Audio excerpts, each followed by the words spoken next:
मोहब्बत कौन करता है, सियासत कौन करता है, मुझे मालूम है मेरी हिफाजत कौन करता है।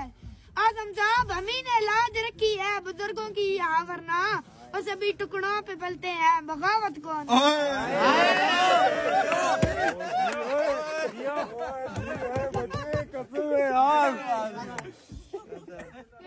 हथियार जाए ते कसम खुदा दी कोई जरबाना ना होसी, वतन जे बलमाशा दी ना लत होसी ना बाह होसी। तन चौका गरूर है ते सामने आ, ओ तेरा आखिरी गिरा होसी, बच्चा टा चूड़ा नहीं होनी से रोलिए संठा ठा